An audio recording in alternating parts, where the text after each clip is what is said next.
Hey, what's up, everyone? Morey here, and today we're going to be taking a look at Su Bingtian's training and what he does to have such an explosive start and run as fast as he does, being just 5'8" and 155 pounds. I think he's a very relatable person when it comes to his size and has been able to achieve some great things sprinting-wise because of what he does in the training, where he focuses a lot more on sprinting mechanics and sprinting performance as opposed to his squat or his deadlift or his power clean. And we'll start off by looking at a great, I think, block start exercise, but you don't have to do this to be able to get better at just a block start. I think this is a good thing for anybody looking to improve their start. And I would say you could jump off at 2 feet and also land on 1 foot and then be able to work on creating a lot of power here. But what stands out when he's running is he does get a lot of distance per step. Again, being 5'8", that's not a typical height for somebody that's able to be so explosive from a block position. I think another good one that he does is here, where he's focusing on really striking the ground. You don't have to have a machine like this in order to do this type of training. You could just have a wall drill or have a wall and just kind of work on striking the ground and being very quick and being able to push right back up. And I think that that's what that does for him, is just very quick foot contact and still builds up the strength within the hamstrings. You could use a dumbbell and just have like a box right there and just work on like a step up and just have your foot up in front and really drive into the box as opposed to having a machine like this. And I think you would still get a lot of benefit from it. And here's another good one, just has a bar up overhead, working on the height of the knees. What stands out to me when I watch a lot of the things that he's doing, it has a big emphasis on acceleration, a big emphasis on his foot strike, how he's striking the ground, and being very quick with his amount of time spent on the ground. This is, I think, another great exercise. You could see 2 feet up, ends up striking with 1, and drives all the way up with full extension of the ankles, drives up with the hips, and lands with the legs straight. Another very focused on foot strike drill, right? Knee drive, how he's striking the ground. Okay, this is another one. We don't all have bands like this. You can kind of purchase stuff like this, though, on Amazon to be able to do that, or even going to a gym. There's a lot of cable exercises that you could do.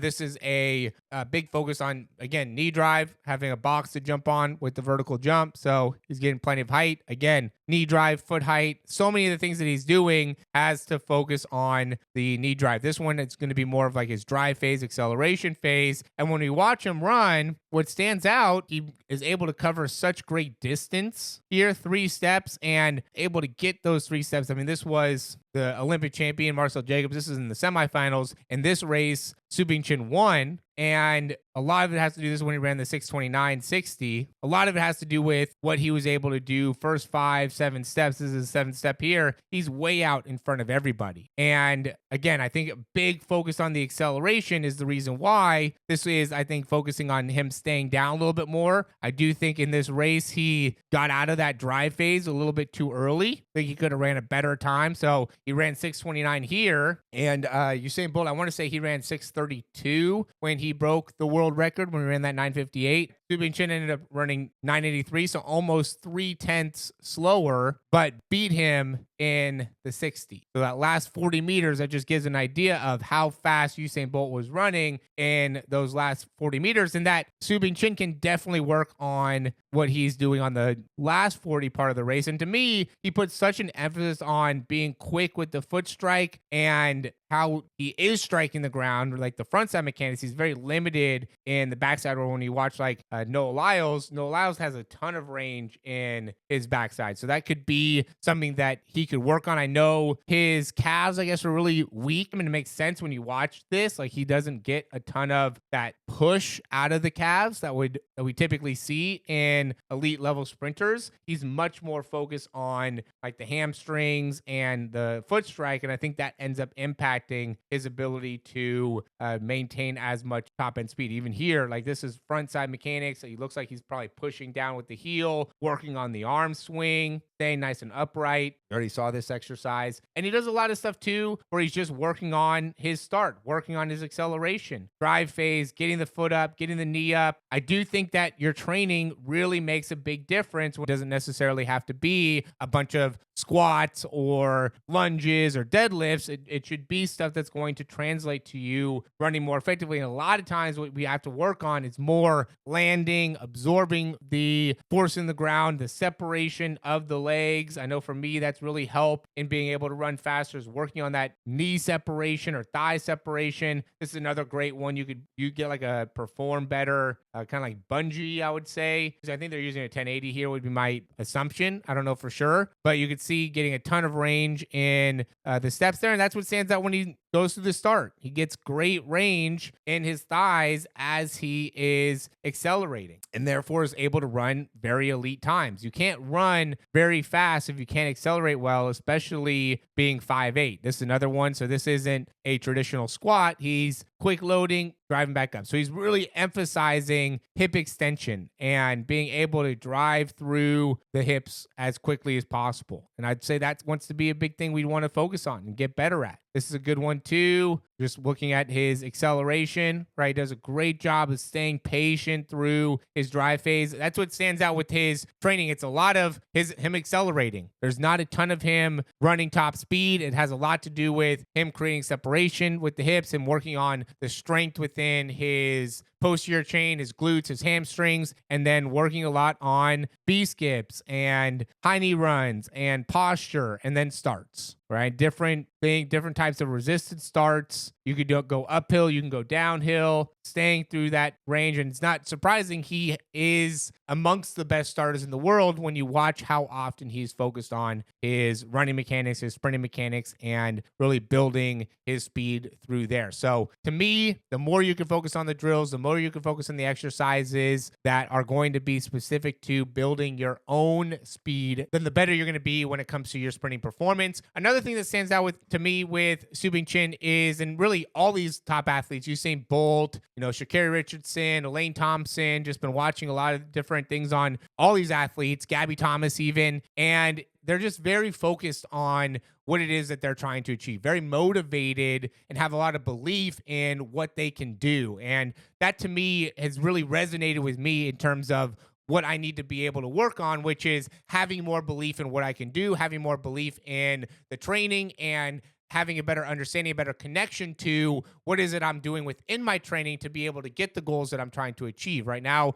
I'm trying to run over 22 miles an hour. I ran 21.9 yesterday, and so I'm right there. Once I get over 22, I want to get to 23. I want to run 4.5. Again, I'm 33, so I want to be able to run 4.5. And by doing videos like this, by really trying to get outside my comfort zone when it comes to helping people in understanding their sprinting performance and getting more specific into how can I be the most beneficial for athletes in understanding how to run a faster 40-yard dash, how to run faster top speed, how to run a faster 10. A lot of that I've realized has to do with me just giving more of myself, having more energy, having more motivation, having more willingness to put more of myself out there, makes it so then that ends up happening within my own life as well. So I would encourage you to do that. If you're watching this video still, you're looking to improve your speed, you're looking to understand how can you get faster, how can you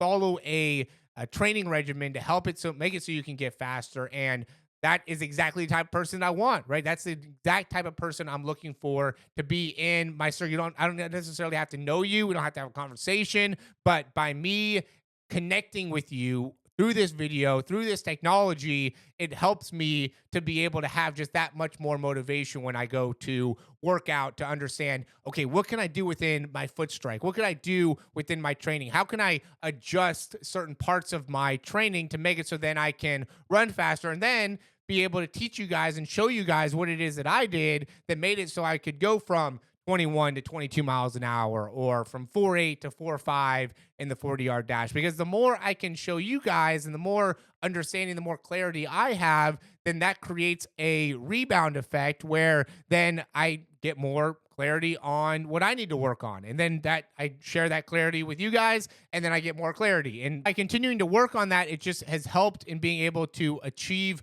more goals and have more belief in what it is that I'm doing. And then I have more motivation to do more videos. So it's like a circle that really has been extremely beneficial, especially in the last couple months, and making it so I can grow my YouTube channel, grow my business, and also improve my speed, because the focus is on how I can achieve those things. What am I eating? How am I sleeping? How am I taking care of myself? What are the people around me? What are they trying to do? Are they trying to get faster? And if not, why am I spending time with them? Right. So that ends up, I think, giving yourself a lot more clarity on what you want to be doing and who you have around you, who you listening to, right? What type of information are you getting on a consistent basis? I'm filling my mind with inspiration and more clarity on how I could be more positive and more focused on my goals and achieve my goals faster, and reading books and working on my faith and working on my self-doubt and trying to understand, why do I have self-doubt? Why do I waste time? How can I get better with my time to make it so I can take better action? Do it now. That's been a big thing that I've been saying to myself lately. Do it now. Do it now. Don't wait. Do it now. It's a huge thing when it comes to being more high producing. Don't wait to work out. Do it now. Don't wait to make a video. Do it now. Don't wait to write your goals. Do it now. Don't wait to work on a program. Do it now, right? Don't wait to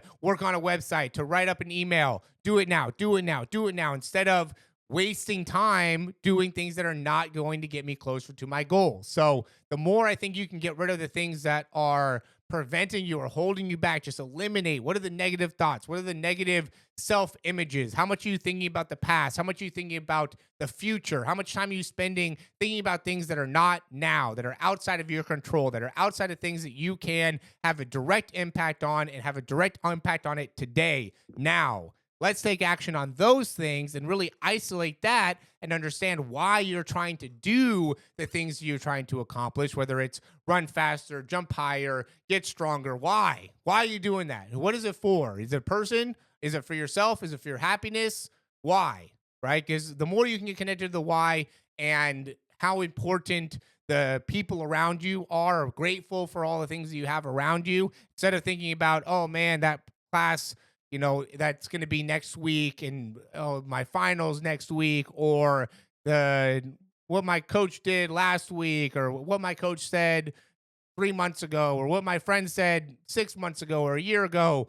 I know we could all get so focused on all these things that you can't control. And by doing that, you're not taking action. When you're thinking about other things, right? Things that you can't have control over now, the past, the future, then it takes away from the moment.